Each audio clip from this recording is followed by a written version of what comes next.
ಬಿಡೋದಿಲ್ಲ ಅಂತಂದ್ವಿ. ಠಾಣೆಗೆ ಕರ್ಕೊಂಬಂದ್ವಿ. ನೀನು ರಿಫಾರ್ಮ್ ಆಗ್ತೀನಿ, ಪರಿವರ್ತನೆ ಆಗ್ತೀನಿ ಅಂತ ಮಾಧ್ಯಮಗಳಿಗೆಲ್ಲ ಹೇಳಿ, ಮಾಧ್ಯಮದಲ್ಲೆಲ್ಲ ಬರೋ ರೀತಿ ನೋಡಿಕೊಂಡು, ಒಬ್ಬ ರಾಜಕಾರಣಿನ ಹಿಂದೆ ಇಟ್ಕೊಂಡು ಒಬ್ಬ ಪೊಲೀಸ್ ಅಧಿಕಾರಿ ಅವರಿಗೆ ನಂಬಿಸಿ, ಒಬ್ಬ ಹಿರಿಯ ಪೊಲೀಸ್ ಅಧಿಕಾರಿ IPS ಅಧಿಕಾರಿಗೆ ನಂಬಿಸಿ ನೀನು ಬದಲಾವಣೆ ಆಗ್ತೀನಿ ಅಂತ ಹಿಂಗೆ ಮಾಡಿದ್ರೆ ನಾವು ಬಿಡೋದಿಲ್ಲ, ನಮ್ಮ ಹತ್ರ ರೆಡ್ ಹ್ಯಾಂಡ್ ಸಿಕ್ಕಾಕೊಂಡಿದ್ದೆ ನೀನು ಅಂತ ನಾವು ಸ್ವಲ್ಪ ಗಡಿಬಿಡಿ ಮಾಡ್ತೀವಿ. ಅವನಿಗೆ ಜೋರು ಮಾಡಿ ಠಾಣೆಗೆ ಕರ್ಕೊಂಡೋದ್ವಿ. ಠಾಣೆಗೆ ಕರ್ಕೊಂಡೋದ ತಕ್ಷಣ ಅವನಿಗೆ ನಾವು ಪೊಲೀಸ್ನ ರುಚಿ ತೋರಿಸ್ಬೇಕು, ನೀನು ಇಷ್ಟು ಆರ್ಭಟ ಮಾಡ್ತೀಯ ಅಂಥೇಳಿ 2 ಕೊಟ್ವಿ. ಕೊಟ್ಟ ತಕ್ಷಣ ಏನು ಮಾಡ್ದ, ನನ್ನ ಚೇಂಬರ್ ಅದು ಸಬ್ ಇನ್ಸ್ಪೆಕ್ಟ್ರ್ ಚೇಂಬರು, ಬಳ ಬಳ ಬಳ ಬಳ ಬಳ ಬಳ ಮೂತ್ರ ಮಾಡ್ಕೊಂಬಿಟ್ಟ. ಶ್ರೀನಿವಾಸ್ ಅವ್ರು ಹೇಳಿದ್ರು, ಏನು ಸರ್ ಇಷ್ಟು ದೊಡ್ಡ ರೂಢಿ ಅಂತ ನೀವು ಈ 2 ಕಪಾಳ ಕೊಡಿದ ತಕ್ಷಣ ಹಿಂಗೆ ಮೂತ್ರ ಮಾಡ್ಕೊಂಬಿಟ್ನಲ್ಲ ಸರ್, ಪೊಲೀಸ್ ಠಾಣೆ ಎಲ್ಲ ಗಬ್ಬೆ ಎಬ್ಬಿಸ್ಬಿಟ್ನಲ್ಲ ಸರ್ ಅಂತ. ಅದು ಮೂತ್ರ ಅಂದರೆ ಏನು, ಸುಮ್ಮನೆ ಒಂದು ತೊಟ್ಟಲ್ಲ. ನಮಗೆ ಅಸಹ್ಯ ಆಗೋಯ್ತು. ನಾನು ನಮ್ಮ ಪೊಲೀಸ್ನವರೆಲ್ಲ ಬೈದರು ಅವನಿಗೆ, ನಿನಗೆ ನೀವು ಮಾಡ್ತೀನಿ ನೋಡು, ಹಿಂಗೆ ಹಂಗೆ ಹೇಗೆ ಫಿನಾಲ್ ತರ್ತೀನಿ, ನೀನೇ ತೊಳಿಬೇಕು ಅಂದರು. ಸರ್ ತೊಳಿತೀನಿ ಅಂದ. 2 ಆಪ್ಷನ್ ಕೊಟ್ಟೆ ನಾನು ಅವನಿಗೆ. ನೀನು ಇವಾಗ ನಮ್ಮ ಹತ್ರ ಒದೆ ತಿನ್ನಬೇಕು, ಇಲ್ಲ ಅಂದರೆ ಇಡೀ ಪೊಲೀಸ್ ಠಾಣೆ, ಇದೊಂದಲ್ಲ ನೀನು ಇಡೀ ಪೊಲೀಸ್ ಠಾಣೆನ ನೀನು ಸ್ವಚ್ಛ ಮಾಡಿಬಿಟ್ಟು ಹೋಗ್ಬೇಕು ನೀನು ಅಂತ. ಸರ್ ಹೊಡಿಬೇಡಿ ಸರ್, ನಾನು ಸ್ವಚ್ಛ ಮಾಡ್ತೀನಿ ಅಂದ. ನಾವೇನು ಫಿನೈಲ್ ತಂದರು ನಮ್ಮ ಪೊಲೀಸ್ನವರು, ಒಂದು ಬಕೆಟಲ್ಲಿ ಫಿನೈಲೆಲ್ಲ ಹಾಕಿ ತಂದರು, ಒಂದು ಬಟ್ಟೆ ತಂದರು. ಇವನೇನು ಮಾಡಿಬಿಟ್ಟ, ತಾನು ಹಾಕಿದ್ನಲ್ಲ ಟೀ ಶರ್ಟು ಅದನ್ನೇ ತೆಗೆದು ಅದರೊಳಗೆ ಒರೆಸ್ಬಿಟ್ಟ. ನಮಗೆ ಆಶ್ಚರ್ಯ, ಅಸಹ್ಯ ಎಲ್ಲ ಆಯಿತು. ಯಾಕೋ ಹಂಗೆ ಮಾಡಿದೆ ಅಂದರೆ, ಇಲ್ಲ ನನಗೆ ಗೊತ್ತು ನೀವು ಒರೆಸ್ಬಿಟ್ಟು ನನಗೆ ಹೊಡಿತೀರಾ ನೀವು, ಆ ಟೀ ಶರ್ಟ್ ಹಾಕೊಂಬಿಟ್ಟ. ಇವಂದು ಏನಪ್ಪ ಈ ಸ್ಥಿತಿಗೆ ಬಂದ್ಬಿಟ್ವಲ್ಲ, ನಾವು ಅದನ್ನು ತೆಗಿಲೇಬೇಕು ಅಂತ, ನೀನು ತೆಗಿಬೇಕು ಅಂತ. ನಾನು ತೆಗಿಯೋದಿಲ್ಲ ಸರ್ ಅಂತ. ನನಗೆ ಭಾಳ ಆಶ್ಚರ್ಯ ಅನ್ನಿಸ್ಬಿಡ್ತು. ಯಾಕೆ ತೆಗಿಯೋದಿಲ್ಲ ನೀನು ಅಂದೆ. ಸರ್ ತೆಗೆದ್ರೆ ನೀವು ನನಗೆ ಹೊಡಿತೀರಾ. ಅಶೋಕ್ ನಗರ ಪೊಲೀಸ್ ಸ್ಟೇಷನಲ್ಲಿ ಇದಾಗಿರೋದು. ಆಮೇಲೆ ನೀನು ತೆಗಿಲೇಬೇಕು ನೀನು ಅಂದಾಗ ನನಗೆ ಇನ್ನೂ ಆ ಕಲರ್ ಟೀ ಶರ್ಟ್ ಕಲರ್ ನನ್ನ ತಲೆಯಲ್ಲಿದೆ. ತಿಳಿ ನಿಂಬೆಹಣ್ಣಿನ ಬಣ್ಣದ ಇಂಪೋರ್ಟೆಡ್ ಟೀ ಶರ್ಟ್, ಅದು ಅದ್ಭುತವಾದ ಕಲರು. ಒಂದು ಜೀನ್ಸ್ ಪ್ಯಾಂಟ್ ಹಾಕ್ಕೊಂಡು ಅದ್ರ ಮೇಲೆ ಹಾಕೊಂಡಿದ್ದ, ಅದು ಬಹುಶಃ ಬ್ರ್ಯಾಂಡೆಡ್ ಟೀ ಶರ್ಟ್ ಯಾವುದೋ, ಎಲ್ಲ ಒರೆಸಿ ಹಾಕ್ಕೊಂಬಿಟ್ಟ. ನಾನು ಎಷ್ಟು ಹೇಳಿದ್ರು ತೆಗೆಯೋದಿಲ್ಲ ಅಂದ. ನಮಗೂ ಅಸಹ್ಯ ಅಂತು. ಆಮೇಲೆ ನಾವು ತೀರ್ಮಾನ ಬಿದ್ದೋಗಲಿ ಅವನು ತೆಗೆಯೋದಿಲ್ಲ ಇನ್ನಂತ. ನೋಡಿ, ಇಡೀ ಅವ್ನು ಕಸ್ಟಡಿಲಿ ಇರೋ ತನಕ ಆ ಟೀ ಶರ್ಟಲ್ಲೇ ಇದ್ದ, ತೆಗಿಯೋಕ್ಕೆ ಹೋಗಲೇ ಇಲ್ಲ ಅವನು, ನಾವು ಮುಟ್ಬಿಡ್ತೀವಿ ಅಂತ. ಕಡೆಗೆ ಆಯಿತು ಅವನಿಗೆ. ನಮಗೆ ನೀನು ಒಬ್ಬ ರೌಡಿನ ಅಂದರೆ, ಇದನ್ನು ಯಾಕೆ ಹೇಳ್ತೀನಿ ಅಂದರೆ, ಜನಗಳು ಅವ್ರ ಕಲ್ಪನೆಯಲ್ಲಿ ಬೇರೆಯೇ ಇರ್ತದೆ. ರೌಡಿ ಅಂದ ತಕ್ಷಣ ಅವನ್ನ ವೈಭವೀಕರಿಸ್ಬಿಟ್ಟಿರ್ತಾರಲ್ಲ, ಆ ವೈಭವೀಕರಣಕ್ಕಾಗಿ ರೌಡಿ ಅಂದರೆ ಹಿಂಗಂತೆ ಹಂಗಂತೆ, ಪೊಲೀಸರು ಎದುರುಬಿಡ್ತಾರೆ, ಪೊಲೀಸರು ನಡಗೋಗ್ಬಿಡ್ತಾರೆ ಅಂತ. ಪೊಲೀಸರು ಯಾವತ್ತೂ ನಡಗಿದ್ದಿಲ್ಲ ರೌಡಿಗಳಿಗೆ. ಯಾರೋ ಎಲ್ಲೋ ನಡಗಿರ್ಬೋದು, ಆದರೆ ನನ್ನ ಕಾನ್ಸ್ಟೇಬಲ್ಸು ಹೆಡ್ ಕಾನ್ಸ್ಟೇಬಲ್ಸು ನಡಗೋದಿಲ್ಲ. ಹಾಕೊಂಬಿಟ್ಟ. ಕಡೆಗೆ ಅಷ್ಟೊತ್ತಿಗೆ ತಿರ್ಗಾ ಫೋನ್ ಬಂತು, ಬಿಟ್ಟು ಕಳಿಸಿದ್ರು ಅವ್ರಿಗೆ ಅಂತ. ನಾವು ಬಿಡೋದಿಲ್ಲ ಸರ್, ಬಿಡೋ ಪ್ರಶ್ನೆನೇ ಇಲ್ಲ ಅಂದ್ವಿ. ಸ್ವಲ್ಪ ಅವ್ರಿಗೂ ನಮಗೂ ಮಾತಾಯಿತು. ಆಮೇಲೆ ನಾವು ಈ ದಾಂಧಲೆಗೆ ಇದಕ್ಕೆಲ್ಲ ಒಂದು ಕೇಸ್ ದಾಖಲು ಮಾಡಿ ಅವನನ್ನು ಹಾಜರುಪಡಿಸುವಾಗ ಹೇಳಿದ್ವಿ, ಬದಲಾವಣೆ ಆಗ್ತೀನಿ ಅಂತ ನೀನು ತಿರ್ಗಾ ಕ್ರೈಮಲ್ಲಿ ಬಂದಿದ್ಯಾ, ರಾತ್ರಿಯಲ್ಲಿ ನೀನು ಹಿಂಗೆ ರೌಡಿಗಳನ್ನ ಇಟ್ಕೊಂಡು ತಲವಾರು ಇಟ್ಕೊಂಡು ಓಡಾಡ್ತೀಯ ಅಂದರೆ ಭಾಳ ಕಷ್ಟ ನಿನಗೆ ಅಂತ ಎಚ್ಚರಿಕೆ ಕೊಟ್ಟು ಕಳಿಸಿದ್ಮೇಲೆ ಆವಾಗ ಮಾತಾಡೋಕ್ಕೆ ಶುರು ಮಾಡಿದ್ರು. ಈ ಪೊಲೀಸ್ನವರು ಬದಲಾವಣೆ ಆಗೋಕ್ಕೆ ಅವಕಾಶ ಕೊಡಲ್ಲ. ಇಂಥವ್ರಿಗೆ ನೀವು ಹೆಂಗೆ ಬದಲಾವಣೆ ಆಗೋಕ್ಕೆ ಅವಕಾಶ ಕೊಡ್ತೀರಿ? ಇದು ವ್ಯವಸ್ಥೆಯಲ್ಲಿ ಅವರನ್ನು ನೀವು ಮೇನ್ ಸ್ಟ್ರೀಮಿಗೆ ತರೋವಂಥದ್ದು ಇದೆಯಲ್ಲ, ಪ್ರಯತ್ನಗಳು ಆಗಬೇಕಾದ್ರೆ ಸುತ್ತಮುತ್ತ ಪರಿಸರದಲ್ಲಿರೋರು, ಅವ್ರು ರಾಜಕಾರಣಿ ಇರಲಿ, ಅಧಿಕಾರಿಗಳಿರಲಿ, ಅವ್ರ ಮನೆಯವರು ಇರಲಿ, ಇದಕ್ಕೆ ಹೊರಗಡೆ ತರೋಕ್ಕೆ ಅವರು ಪೂರಕವಾಗಿ ಬೆಂಬಲಿಸಿದ್ರೆ ಮಾತ್ರ ತರ್ಬೋದು ನಾವು. ಜೈಲಿಗೆ ಹೋದ್ಮೇಲೆ ಅಡ್ಡಾಡ್ಕೊಂಡು ಕಸ್ಟಡಿಯಿಂದ ಎಸ್ಕೇಪ್ ಆಗ್ಬಿಟ್ಟ. ಪೊಲೀಸ್ ಕಸ್ಟಡಿಯಿಂದ ಎಸ್ಕೇಪ್ ಆದಾಗ ಮತ್ತೆ ಅವನು ಹಿಡಿದ್ರು. ವೆಸ್ಟ್ ಭಾಗದವ್ರು ಹಿಡಿದು, ನಾವು ಈಸ್ಟ್ ಭಾಗದಲ್ಲಿದ್ವಿ ಆಗ. ವೆಸ್ಟ್ ಭಾಗದ ಪೊಲೀಸ್ ಅಧಿಕಾರಿಗಳು ಅವನ್ನ ಹಿಡಿದು ದಸ್ತಗಿರಿ ಮಾಡಿದ್ರು. ಮತ್ತೆ ಎಸ್ಕೇಪ್ ಆದ ಪೊಲೀಸ್ ಕಸ್ಟಡಿಯಿಂದ. ಅದು ಎಸ್ಕೇಪ್ ಆಗ್ತಾನೆ, ಏನೋ ಮನೆಗೆ ಹೋಗಬೇಕು ಸ್ವಲ್ಪ ಬನ್ನಿ ಅಂತಲೇ ಅವರು ಏನೋ ಒಂದು ಒಳ್ಳೆ ಇದಕ್ಕೆ ಈ ಪೊಲೀಸ್ನವರು ಅಲ್ಲಿ ಇಲ್ಲಿ ಹೋಗುವಾಗ ಬೇಡಿ ಹಾಕಿ ಟೀ ಕಾಫಿ ಅಂತಾನೆ ಏನೋ ಒಂದು ಕತೆ ಹೇಳ್ತಾನೆ. ಅವರು ಕರ್ಕೊಂಬರೋರು ಸಿ ಆರ್ ಪೊಲೀಸ್ನವ್ರು ಇರ್ತಾರೆ. ಅವ್ರಿಗೆ ಇದ್ರದ್ದೆಲ್ಲ ಸೀರಿಯಸ್ನೆಸ್ ಗೊತ್ತೇ ಇರೋಲ್ಲ. ಅವರು ಕ್ಯಾಶುವಲಾಗಿ ಎಲ್ಲ ರೌಡಿಗಳು ಕರ್ಕೊಂಡು ಬಂದಂಗೆ ಬರ್ತಾರೆ, ಎಸ್ಕೇಪ್ ಆಗ್ಬಿಟ್ಟ. ನಮಗೆ ಆಮೇಲೆ ಮಾಹಿತಿ ಇತ್ತು, ಇವನು ಕಸ್ಟಡಿಯಿಂದ ಕರ್ಕೊಂಬಂದಾಗ ಮನೇಲಿ ಕರ್ಕೊಂಡು ಹೋಗ್ಬಿಟ್ಟು ಮನೆ ಹತ್ರ ಇವರು ಕಾವಲಿದ್ದು ಅಲ್ಲೆಲ್ಲ ಊಟ ಮಾಡ್ಕೊಂಡು ಕರ್ಕೊಂಡು ಹೋಗೋರು ಜೈಲಿಗೆ ಬಿಡೋರು ಅಂತಲೂ ಮಾಹಿತಿ ಇತ್ತು. ಈ ಥರ ಅವನು ಕಸ್ಟಡಿಲಿದ್ದಾನೆ, ಮಾಹಿತಿಲಿ ಈ ಥರದ್ದು ಆಯಿತು. ಇದೆಲ್ಲ ಆದಮೇಲೆ ಬದಲಾವಣೆ ಆಗಲ್ಲ ಅನ್ನೋ ಮಟ್ಟಕ್ಕೆ ನಾವು ತೀರ್ಮಾನಕ್ಕೆ ಬಂದುಬಿಟ್ವಿ. ನಾನು ಅಲ್ಲಿಂದ ವರ್ಗಾವಣೆ ಆದೆ. ವರ್ಗಾವಣೆ ಆಗಿಬಿಟ್ಟು ನಾನು ವಿಲ್ಸನ್ ಗಾರ್ಡನ್ ಪೊಲೀಸ್ ಠಾಣೆಗೆ ಹೋದೆ. ವಿಲ್ಸನ್ ಗಾರ್ಡನ್ ಪೊಲೀಸ್ ಠಾಣೆಗೆ ನಾನು ವರ್ಗಾವಣೆ ಆಯಿತು. ರಮೇಶ್ ಚಂದ್ರ ಅಂತ ಅಧಿಕಾರಿ, ಅವರು ಈ ಭೂಗತ ಲೋಕವನ್ನು ನಡುಗಿಸಿದಂಥ ಪೊಲೀಸ್ ಅಧಿಕಾರಿ, ಭಾಳ ಗಟ್ಟಿಗ ಪೊಲೀಸ್ ಅಧಿಕಾರಿ. ಅವರು ಆಡುಗೋಡಿಲಿ ಇದ್ದರು. ನಮ್ಮದೆಲ್ಲ ಒಂದು ಒಳ್ಳೆ ಟೀಮ್ ಇತ್ತು. ಆಡುಗೋಡಿ, ವಿಲ್ಸನ್ ಗಾರ್ಡನ್ನು, ಅಶೋಕ್ ನಗರ, ಈ ಕಡೆ ಸುತ್ತಮುತ್ತ ಪೊಲೀಸ್ ಠಾಣೆ ಎಲ್ಲ ನಾವು ಒಂದು ಟೀಮ್ ಮಾಡಿಕೊಂಡು ಈ ಭೂಗತ ಲೋಕದವ್ರಿಗಾಗಲಿ ಯಾವುದೇ ಇದನ್ನು ನಾವು ಒಟ್ಟಿಗೆ ಒಂದು ಟೀಮ್ ವರ್ಕಾಗಿ ಮಾಡ್ತಾಯಿದ್ವಿ. ಒಂದು ದಿವಸ ಮಧ್ಯಾಹ್ನ ನಾನು ವಿಲ್ಸನ್ ಗಾರ್ಡನ್ ಪೊಲೀಸ್ ಸ್ಟೇಷನ್ಲಿ ಇರಬೇಕಾದ್ರೆ 1.5 ಗಂಟೆ 2 ಗಂಟೆ ಸಮಯದಲ್ಲಿ ಊಟಕ್ಕೆ ಹೊರಡಬೇಕಾಯಿತು. ನಾನು ವಿಲ್ಸನ್ ಗಾರ್ಡಿಂದ ಕೆಂಗಲ್ ಹನುಮಂತ ರಸ್ತೆಯಲ್ಲಿ ಬಂದು ಬ್ಲಡ್ ಬ್ಯಾಂಕ್ ಸರ್ಕಲಿಂದ ಬಂದು ನಾನು ಮನೆಗೆ ಬರ್ತಾಯಿದ್ದೆ. ಯಾವಾಗಲೂ ನಾನು ಬ್ಲಡ್ ಬ್ಯಾಂಕ್ ಸರ್ಕಲ್ ತನಕ ಈ ಕಡೆ ಭಾಗ ಅಶೋಕ್ ನಗರ, ಈ ಕಡೆ ಭಾಗ ಸಂಪಂಗಿರಾಂಗ್ ನಗರ, ಆ ಕಡೆ ಭಾಗ ವಿಲ್ಸನ್ ಗಾರ್ಡನು, ಅದು ಜಂಕ್ಷನ್ ಪೊಲೀಸ್ ಠಾಣೆ. ನಾನು ಬ್ಲಡ್ ಬ್ಯಾಂಕ್ ಸರ್ಕಲ್ಗೆ ಬರ್ತಾಯಿದ್ರೆ ಈ ಎಲ್ಲಾದರೂ ಗಲಾಟೆಗಳಾದರೆ ಪೊಲೀಸ್ನವ್ರು ಲಾಠಿ ಚಾರ್ಜ್ ಮಾಡಿದ್ರೆ ಜನ ಓಡ್ತಾರಲ್ಲ, ಹಂಗೆ ಜನ ಓಡ್ತಾ ಇದ್ದಾರೆ. ನಾನು ಒಬ್ಬನೇ ಇದ್ದೀನಿ ಅಲ್ಲಿ. ಟ್ರಾಫಿಕ್ ಪೊಲೀಸ್ ಪಾಪ ಟ್ರಾಫಿಕ್ಕು ಮಾಡ್ತಾಯಿದ್ದಾರೆ. ಜನ ಅಂತೂ ಎದುರ್ಕೊಂಡು ಓಡ್ತಾ ಇದ್ದಾರೆ. ನನಗೆ ಜನ ಓಡೋದು, ನನಗೆ ಈ ಜನಗಳ ಮೆಂಟ್ಯಾಲಿಟಿ ಅರ್ಥ ಆಗೋಯ್ತು. ಏನೋ ಗಾಬರಿ ಬಿದ್ದು ಓಡ್ತಾ ಇದ್ದಾರೆ, ಏನೋ ನಡೆದಿದೆ ಇಲ್ಲಿ ಇನ್ಸಿಡೆಂಟು. ನನಗೇನೆಂದರೆ ಈ ಬೆಂಗಳೂರು ನಗರದಲ್ಲಿ ಆಗಾಗ ಈ ಎಲ್ಲೋ ಜೇನು ಎದ್ದುಬಿಡುತ್ತೆ, ಹೆಜ್ಜೇನುಗಳು ಎದ್ದುಬಿಡುತ್ತೆ, ಜನ ಅದು ನೋಡಿದ್ದೀನಿ ನಾವು. ಹೆಜ್ಜೇನು ಎದ್ದಾಗ ಜನ ಓಡೋದಿಲ್ಲ. ಆ ಥರ ಏನಾದರೂ ಆಗಿರಬೇಕು ಅಂತ ನೋಡ್ತೀನಿ.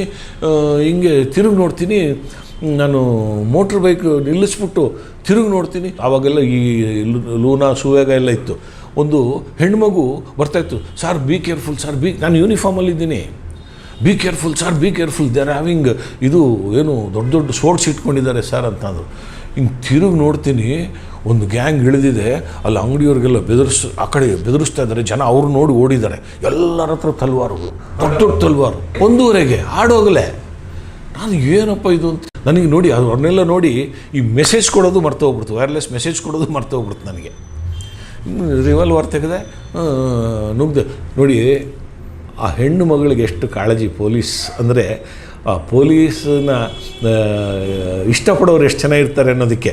ಒಂದು ಕಾಲೇಜಿಗೆ ಹೋಗುವಂಥ ಹೆಣ್ಮಗು ಅದು.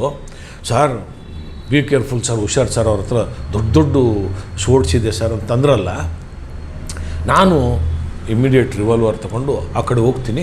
ಅವರು ಎಲ್ಲ ತಲ್ವಾರನ್ನೆಲ್ಲ ಬಿಸಾಕಿ ರಸ್ತೆಯಲ್ಲಿ ಬಿಸಾಕ್ಬಿಟ್ಟು ಶಿವರಾಮಗಯ್ಯರೇ ಅಂತ ಹೆಸರು ಕೇಳಿಸ್ತಾ ಇದೆ, ಓಡ್ಬಿಟ್ರೆಲ್ಲ. ನನಗೆ ಎಂಥ ಅದು ಪೊಲೀಸಿಂಗೆ ಚಾಲೆಂಜಿಂಗ್. ಅದು ಜನಗಳಿಗೆ ಭಾಳ ಕೆಟ್ಟ ಅಭಿಪ್ರಾಯ ಬರ್ತದೆ. ನಾನು ಅಲ್ಲಿಂದ ನನ್ನ ಲಿಮಿಟ್ಸ್ ಅಲ್ಲ ಅದು. ನಾನು ಹೊಟ್ಟೋಗ್ಬಿಟ್ಟಿದ್ದರೆ ಮಾತ್ರ ಇಡೀ ಪೊಲೀಸ್ ವ್ಯವಸ್ಥೆಗೆ ಜನಗಳು ಬೈಕೊತಾಯಿದ್ರು. ನಾನು ಇಮ್ಮಿಡಿಯೇಟ್ ಹೋಗ್ತೀನಿ. ಅಲ್ಲಿ ದೂರದಲ್ಲೊಂದು ಕಾರ್ ನಿಂತಿದೆ, ಟ್ಯಾಕ್ಸಿ. 4 ಡೋರು ಓಪನ್ ಆಗಿದೆ. 4 ಡೋರು ಓಪನ್ ಆಗಿದೆ. ರಸ್ತೆ ಆಲ್ಮೋಸ್ಟ್ ಮಧ್ಯಕ್ಕೆ ನಿಂತುಬಿಟ್ಟಿದೆ. ಅವಾಗೆಲ್ಲ ಅಷ್ಟು ಟ್ರಾಫಿಕ್ ಇರ್ತಾಯಿಲ್ಲ ರಿಚ್ಮಂಡ್ ರೋಡೆಲ್ಲ. ನಾನು ಕೂಡಲೇ ಅಲ್ಲಿ ಹೋಗ್ತೀನಿ, ಒಳಗಡೆ ನೋಡ್ತಾ ಇದ್ದೀನಿ. ನಾನು ಹೋಗ್ತಾ ಇದ್ದಂಗೆ ಯಾವುದೋ ಪರಿಚಿತ ವಾಯ್ಸ್ ನನಗೆ, ಸಾಬ್ ಮೈ ಕಸ್ಟಡಿ ಮೇ ಹೂ ಸಾಬ್, ಗೋಲಿ ಮಾರ್ನ ನೈ ಸಾಬ್ ಅಂತ. ನನ್ನ ಕೈಯಲ್ಲಿ ರಿವಾಲ್ವರ್ ಇತ್ತಲ್ಲ, ಕಸ್ಟಡಿ ಮೇ ಹೂ ಸಾಬ್, ಗೋಲಿ ಮಾರ್ನ ನೈ ಸಾಬ್ ಅಂದ. ಏನಪ್ಪ ಇನ್ನು ಕಸ್ಟಡಿಲಿದ್ದಾನೆ, ಇದು ಎಲ್ಲೋ ಕೇಳಿದ್ದೀನಿ.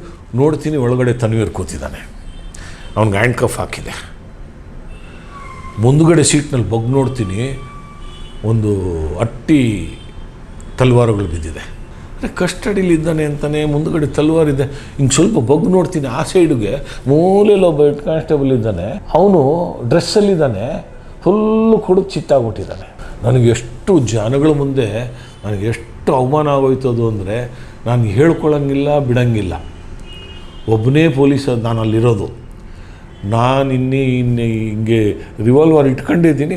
ಟ್ರಾಫಿಕ್ ಕಾನ್ಸ್ಟೇಬಲ್ ಓಡಿ ಬಂದರು. ಅವ್ರು ಅಷ್ಟೊತ್ತು ಗೊತ್ತಾಗೋಯ್ತು ಅವ್ರಿಗೆ. ಅಲ್ಲಿ ಸಿಗ್ನಲ್ ಇದ್ದ ಟ್ರಾಫಿಕ್ ಕಾನ್ಸ್ಟೇಬಲ್ ಓಡಿ ಬಂದರು. ಸರ್ ಒಬ್ಬರು ಹೋಗ್ಬೇಡಿ, ನಾನು ಬರ್ತೀನಿ ಅಂತ. ಇದು ಪೊಲೀಸರಿಗೆ ಬೇಕಾಗಿರೋವಂಥ ವ್ಯಕ್ತಿತ್ವ. ಅವ್ರು ನನ್ನ ಜೊತೆ ಬಂದರು. ಟ್ರಾಫಿಕ್ ಅಂತೇಳಿ ಅವರೇನು ಆ ಕಡೆ ಹೋಗಲಿಲ್ಲ ಅಥವಾ ತಪ್ಪಿಸ್ಕೊಂಡು ಸರ್ ಬನ್ನಿ ಅಂಥೇಳಿ ಕೈಗೆ ಸಿಕ್ಕಿದ್ದೊಂದು ದೊಣ್ಣೆ ಏನೋ ಎತ್ಕೊಂಡ್ಬಂದರು. ಅವರು ಜೊತೇಲಿ ಬಂದರು. ಜೊತೇಲಿ ಆ ಕಡೆ ಅವ್ರು ನಿಂತ್ಕೊಂಡ್ರು, ನಾನು ಈ ಕಡೆ ನಿಂತ್ಕೊಂಡೆ. ಇವು ಎಲ್ಲ ಓಡೋಗ್ಬಿಟ್ರು. ಕಾರು ಇವನು ಜೈಲಿಂದ ಕೋರ್ಟ್ ಮುಗಿಸ್ಕೊಂಡು ಈ ಕಾನ್ಸ್ಟೇಬಲ್ ಜೊತೆ ಕುಡಿದು ಹಿಂಗೆ ಕಾರಲ್ಲಿ ನೋಡ್ತೀವಿ, ಒಂದು ಬ್ಯಾಗು ತುಂಬ ಬಿಯರ್ ಬಾಟ್ಲಿದೆ. ಅವನೇನು ಪಾರ್ಸೆಲ್ ತೊಗೊಂಡು ಹೋಗಿದ್ನೇನೋ. ನಮಗೆ ಅಷ್ಟೊತ್ತಿಗೆ ರಮೇಶ್ ಚಂದ್ರನಿಗೆ ಗೊತ್ತಾಗೋಯ್ತು ವಿಷಯ. ಇದು ಕಂಟ್ರೋಲ್ ರೂಮ್ಗೆಲ್ಲ ಅಲ್ಲಿ ಯಾರೋ ಫೋನ್ ಮಾಡಿರ್ತಾರೆ. ರಮೇಶ್ ಚಂದ್ರ ಎಲ್ಲರೂ ಬಂದ್ಬಿಟ್ರು. ರಮೇಶ್ ಚಂದ್ರ ಬಂದು ರಮೇಶ್ ಚಂದ್ರ ಬರುವಾಗಲೇ ಉಗ್ರ ರೂಪ. ಇನ್ನೇನಾದ್ರು ಸ್ವಲ್ಪ ಮಾತಾಡಿದರೂ ಶೂಟ್ ಮಾಡಿಬಿಡ್ತಾ ಇದ್ನೇನೋ. ಉಗ್ರು ತಗೊಂಡ್ವಿ. ಆಮೇಲೆ ಮೊದಲಿಗೆ ನಾವು ಅರೆಸ್ಟ್ ಮಾಡಿದ್ದು ತನ್ವೀರ್ಗಲ್ಲ, ಹೆಡ್ ಕಾನ್ಸ್ಟೇಬಲ್ಗೆ. ತನ್ವೀರ್ಗೂ ತಗೊಂಡೋದ್ವಿ. ಅವನು ನಾನು ಕಸ್ಟಡಿಲಿದ್ದಾರೆ, ಪೊಲೀಸ್ನವ್ರು ಏನೂ ಮಾಡೋಕ್ಕಾಗಲ್ಲ ಅನ್ನೋ ಭಾವನೆಯಲ್ಲಿದ್ದ. ಭಾಳ ಅಹಂಕಾರವಾಗಿ ಮಾತಾಡ್ತಾಯಿದ್ದ. ನಾನು ಕಸ್ಟಡಿಲಿದ್ದೀನಿ ಸರ್, ಮೈ ಮುಟ್ಟಬಾರ್ದು ನೀವು, ನಾನು ಜುಡಿಷಿಯಲ್ ಕಸ್ಟಡಿ ಮೇ ಹ್ಞೂ ಸಾಬ್ ಆತ್ಮತ್ನಗಾನ ಅಂದ. ರಮೇಶ್ ಚಂದ್ರನಿಗೆ ಎಲ್ಲಿತ್ತೋ ಕೋಪ, ಒಂದು 4 ಬಿಟ್ಟು ತಗೊಂಡೋದ್ವಿ. ತಗೊಂಡು ಪೊಲೀಸ್ ಸ್ಟೇಷನ್ಗೆ ಹೋದ್ವಿ. ಪೊಲೀಸ್ ಸ್ಟೇಷನ್ಗೆ ಇದ್ರ ಬಗ್ಗೆ ಎಲ್ಲ ಒಂದು ಕೇಸ್ ದಾಖಲು ಮಾಡಿದ್ವಿ. ಕೇಸ್ ದಾಖಲು ಮಾಡಿದ್ಮೇಲೆ ಇದು ಮಾಧ್ಯಮದಲ್ಲಿ ಬಂದ್ಬಿಡ್ತು. ಒಬ್ಬ ಪೊಲೀಸ್ ಅಧಿಕಾರಿ ಹಿಂಗಾಯ್ತು, ಹಿಂಗೆ ಹಿಡ್ಕೊಂಬಂದರು. ಅಲ್ಲೊಬ್ಬ ಪೊಲೀಸ್ ಹೆಡ್ ಕಾನ್ಸ್ಟೇಬಲ್ ಸಿಕ್ಕಿದ್ರು. ಆ ಹೆಡ್ ಕಾನ್ಸ್ಟೇಬಲ್ ಎಸ್ಕಾರ್ಟ್ಗೆ ಬಂದಿದ್ದು. ಅವನ ಜೊತೆಯಲ್ಲಿರೋ ಇನ್ನೊಬ್ಬ ಇರಬೇಕು, ಇಬ್ಬರಿಬ್ಬರನ್ನ ಎಸ್ಕಾರ್ಟ್ ಕೊಡ್ತಾರೆ, ಇವನು ಎಸ್ಕೇಪ್ ಆಗ್ತಾನೆ ಅಂತ. ಇವನು ನಟೋರಿಯಸ್ ರೌಡಿ ಅಂತ ಅವ್ನಿಗೆ ಯಾವಾಗಲೂ 2-3 ಜನ ಕೊಡ್ತಾರೆ. ಅವ್ರು ಇಲ್ಲವೇ ಇಲ್ಲ, ಇವನೊಬ್ಬನೇ ಇದ್ದಾನೆ.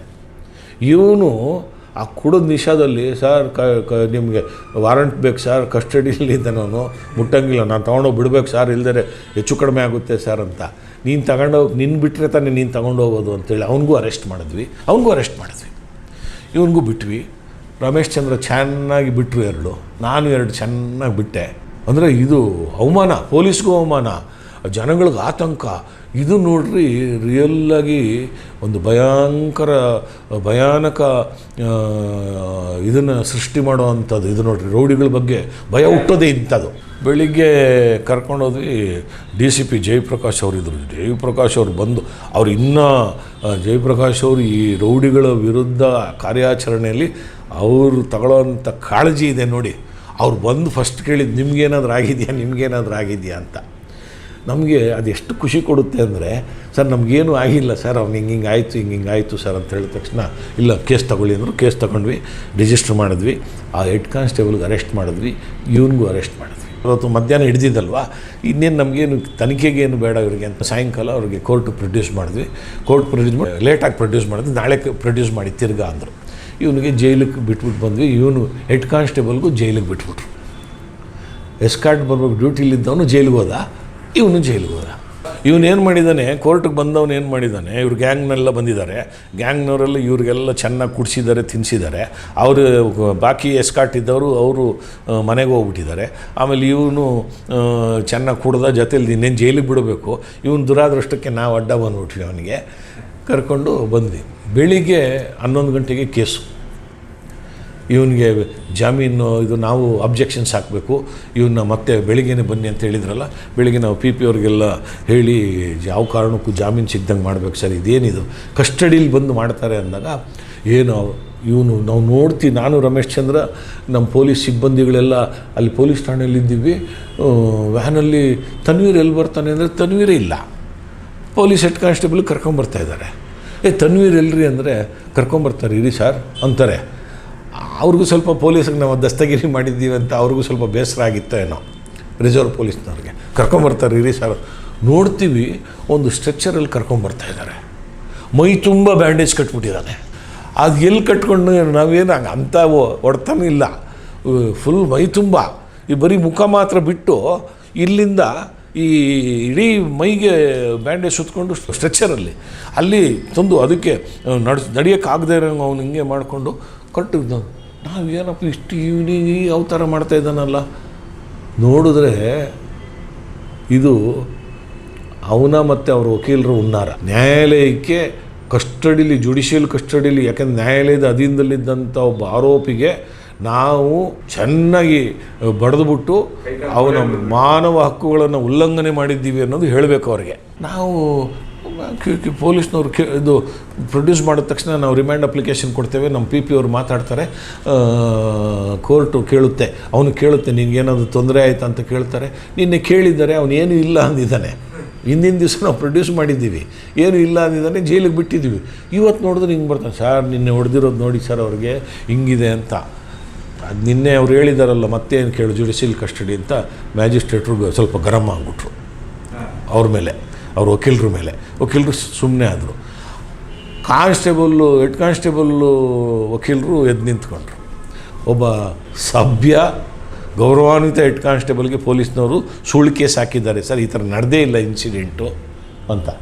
ನಾವು ಅವನ ಮೆಡಿಕಲ್ ಸರ್ಟಿಫಿಕೇಟ್ ಎಲ್ಲ ಮಾಡಿದ್ವಿ, ಎಷ್ಟು ಕುಡಿದಿದ್ದ ಅಂತ. ಅವನ ಬ್ಲಡ್ ಗಿಡ್ಡೆಲ್ಲ ಕಲೆಕ್ಟ್ ಮಾಡ್ಕೊಂಡಿದ್ವಿ. ಇದೆಲ್ಲ ಬರುತ್ತೆ ಅಂತ ನಮಗೆ ಗೊತ್ತಿತ್ತು. ಬೋರಿಂಗ್ ಆಸ್ಪತ್ರೆಯಲ್ಲಿ ಎಲ್ಲ ಮಾಡಿಸಿದ್ವಿ, ಅದನ್ನು ಪ್ರೊಡ್ಯೂಸ್ ಮಾಡಿದ್ವಿ. ನಿಜವಾಗ್ಲೂ ಹೇಳ್ತೀನಿ, ನ್ಯಾಯಾಂಗ ವ್ಯವಸ್ಥೆ ಹೆಂಗೆ ನಿಂತ್ಕೊಳ್ಳುತ್ತೆ ಪೊಲೀಸ್ನವ್ರ ಜೊತೆ ಅನ್ನೋದಕ್ಕೆ ಇದೊಂದು ಒಳ್ಳೆಯ ಉದಾಹರಣೆ. ಮ್ಯಾಜಿಸ್ಟ್ರೇಟ್ರು ಹೇಳೋರು, 11ನೇ ACMM ನ್ಯಾಯಾಲಯದ ಮ್ಯಾಜಿಸ್ಟ್ರೇಟ್ರು ಹೇಳ್ತಾರೆ, ನಾನು ಬೇಕಾದರೆ ತನ್ವೀರಿಗೆ ಜಾಮೀನು ಕೊಡಬಲ್ಲೆ, ಇವರು ಕೊಡಲ್ಲ. ನಾವು ಈ ಸಬ್ ಇನ್ಸ್ಪೆಕ್ಟ್ರುಗಳು ಜೀವದ ಹಂಗನ್ನು ತೊರೆದು ಇಂಥ ರೋಡಿಗಳನ್ನ ಹಿಡಿತಾರೆ. ನಾವುಗಳು ಈ ಸಬ್ ಇನ್ಸ್ಪೆಕ್ಟ್ರು ಅಥವಾ ಯಾರು ನೀವು ಏನಾದರೂ ಧೈರ್ಯವಾಗಿ ಸಮಾಜದಲ್ಲಿ ಓಡಾಡಬೇಕಾದ್ರೆ ಇಂಥ ಪೊಲೀಸ್ ಕಾನ್ಸ್ಟೇಬಲ್ಸು ಹೆಡ್ ಕಾನ್ಸ್ಟೇಬಲ್ಗಳು ಚೆನ್ನಾಗಿ ಕೆಲಸ ಮಾಡಿದ್ರೇ. ಇವ್ರು ಹೀಗೆ ಮಾಡಿಬಿಟ್ರೆ ನೀವು ಓಡಾಡೋಕ್ಕಾಗಲ್ಲ, ನಾನು ಓಡಾಡೋಕ್ಕಾಗಲ್ಲ ರೀ, ಇವ್ರಿಗೆ ಮಾತ್ರ ನಾನು ಜಾಮೀನು ಕೊಡೋಲ್ಲ ಅಂತ ತಿರಸ್ಕರಿಸ್ಬಿಡ್ತಾರೆ. ಇದು ಮಾಧ್ಯಮದಲ್ಲೆಲ್ಲ ಬಂದ್ಬಿಡುತ್ತೆ. ಆವಾಗ ಜಯಪ್ರಕಾಶ್ ಅವರು ನನ್ನ DCP ಆಗಿದ್ದರು, ಕಸ್ತೂರಿ ರಂಗನ್ ಅವರು DCP ಕ್ರೈಮ್ ಆಗಿದ್ದರು. ಅವ್ರು ನನ್ನನ್ನು ಕರೆಸ್ತಾರೆ, ಏನಾಯ್ತು ಇನ್ಸಿಡೆಂಟ್, ಪೇಪರಲ್ಲಿ ಬಂದಿದೆ ಅಂತ ನಾನೆಲ್ಲ ಹೇಳಿದೆ. ಏನು ರೀ ಇಂಥ ಒಳ್ಳೆ ಕೇಸ್ ಮಾಡಿದ್ದೀರಿ, ಇದು ಶೌರ್ಯ ಪ್ರಶಸ್ತಿಗೆ ಅರ್ಹವಾದ ಕೇಸು, ನಿಮ್ಮ ಹೆಸರನ್ನ ರೆಕಮೆಂಡ್ ಮಾಡೋಕ್ಕೆ ನಾನು ಹೇಳ್ತೀನಿ ಅನ್ನೋ ನನ್ನ ಹೆಸರನ್ನ ರೆಕಮೆಂಡ್ ಮಾಡಿದ್ರು. ಶೌರ್ಯ ಪ್ರಶಸ್ತಿಗೆ ಒಬ್ಬ ಇಷ್ಟು ಜನ ತಲವಾರುಗಳು ಇಟ್ಕೊಂಡಿರ್ಬೇಕಾದ್ರೆ ಒಬ್ಬನೇ ಏಕಾಂಗಿಯಾಗಿ ಹೋಗಿ ಎಲ್ಲರೂ ಮಾಡಿ ಅಲ್ಲಿ ಏನು ಅನಾಹುತ ಆಗದಂಗೆ ನೋಡಿಕೊಂಡು ಇವರಿಬ್ಬರನ್ನ ದಸ್ತಗಿರಿ ಮಾಡಿ ಒಳ್ಳೆ ಕೆಲಸ ಮಾಡಿದ್ದಾರೆ. ಈ ಶೌರ್ಯ ಇದಕ್ಕೆ ಇವ್ರಿಗೆ ಶೌರ್ಯ ಪ್ರಶಸ್ತಿ ಕೊಡಬೇಕು ಅಂತ ರೆಕಮೆಂಡ್ ಆಗೋಯ್ತು. ಆಮೇಲೆ ಶೌರ್ಯ ಪ್ರಶಸ್ತಿ ನನಗೆ ಕೊಡಲಿಲ್ಲ. ಯಾಕೆ ಕೊಡಲಿಲ್ಲ ಅಂದರೆ, ಈ ಅಧಿಕಾರಿ ಒಳ್ಳೆ ಕೆಲಸ ಮಾಡಿದ್ದಾರೆ, ಆದರೆ ಅವ್ರ ಮೈ ಮೇಲೆ ಯಾವುದು ಗಾಯ ಇಲ್ಲ ಅಂದ್ಬಿಟ್ಟು ಕೊಡೋಕ್ಕೆ ಬರೋಲ್ಲ ಅಂತ ಕೊಡಲಿಲ್ಲ, ರಿಜೆಕ್ಟ್ ಮಾಡಿದ್ರು. ವ್ಯವಸ್ಥೆಯ ಅಲ್ಲ, ಇದೆಲ್ಲ ವ್ಯವಸ್ಥೆಯಲ್ಲಿ ಆಗುವಂಥದ್ದು. ಸರ್ವೇ ಸಾಧಾರಣವಾಗಿ ನಮಗೆ ನಾವೇನು ಅಂತ ಪ್ರಶಸ್ತಿ ಮಾಡಬೇಕು ತಗೋಬೇಕು ಅನ್ನೋ ಇದರೊಳಗೆ ನಾವು ಕೆಲಸನೇ ಮಾಡೋದಿಲ್ಲ ಯಾವಾಗಲೂ. ಇದು ಆದ ನಂತರ ಅವನು ಜೈಲಿಗೆ ಹೋಗ್ತಾನೆ. ಜೈಲಿಗೆ ಹೋಗಿ ಜೈಲಲ್ಲಿರ್ತಾನೆ. ಕಿಡ್ನ್ಯಾಪಿಂಗು, ಎಕ್ಸ್ಟಾರ್ಷನ್ನು, ಆಮೇಲೆ ಹಲ್ಲೆ, ಕೊಲೆ ಪ್ರಯತ್ನ, ಕೊಲೆ, ಈ ಥರದ್ದು ಒಂದು 60-65 ಕೇಸಿತ್ತು ತನ್ವೀರ್ದು. ಜೈಲಿಗೆ ಹೊಟ್ಟೋಗ್ತಾನೆ. ಜೈಲಿಗೆ ಇವನು ಯಾಕೆ ಅಂದರೆ ಇದು ಹೆಂಗೆ ಈ ವ್ಯವಸ್ಥೆಯಲ್ಲಿ, ಅಂಡರ್ವರ್ಲ್ಡ್ ವ್ಯವಸ್ಥೆಯಲ್ಲಿ ಹೆಂಗೆ ನಡೀತದೆ ನಿಮಗೆ ಅನ್ನೋದಕ್ಕೆ. ಆಮೇಲೆ ಇವನು ಕಸ್ಟಡಿಯಿಂದ ಎಸ್ಕೇಪ್ ಆಗಿಬಿಟ್ಟಿರ್ತಾನೆ. ಆಮೇಲೆ ಎಲ್ಲೋಗಿದ್ದಾನೆ ತನ್ವೀರ್ ಅಂದರೆ, ಎಲ್ಲೋ ಬೆಹಾರಿನಲ್ಲಿದ್ದಾನೆ. ಇಲ್ಲಿಲ್ಲ, ಅವನು ಬೆಹಾರಿನಲ್ಲಿದ್ದಾನೆ. ಬೆಹಾರಿನಲ್ಲಿ ಎಲ್ಲೋ ಪೆಟ್ರೋಲ್. ಇಷ್ಟು ಕೇಸ್ ಇರಬೇಕಾದ್ರೆ ಅವ್ನಿಗೆ ಹೆಂಗೆ ಪಾಸ್ಪೋರ್ಟ್ ಸಿಗುತ್ತೆ? ಪಾಸ್ಪೋರ್ಟ್ ಸಿಗೋಕ್ಕೆ ಚಾನ್ಸೇ ಇಲ್ಲ, ವೀಸಾ ಸಿಗೋಕ್ಕೆ ಚಾನ್ಸೇ ಇಲ್ಲ. ಹೆಂಗಿದ್ದಾನೆ? ಎಲ್ಲೋ ಹೈದ್ರಾಬಾದಲ್ಲಿ ಮಾಡಿಸಿ ಹೈದ್ರಾಬಾದಿಂದ ಹೋಗಿದ್ದಾನೆ ಅವನು. ಆಗ ಈ ಟೆಕ್ನಾಲಜಿ ಇಷ್ಟು ಇರಲಿಲ್ಲ, ಒಂದು ಕ್ಲಿಕ್ಕಲ್ಲೆಲ್ಲ ಗೊತ್ತಾಗ್ತಾ ಇರಲಿಲ್ಲ.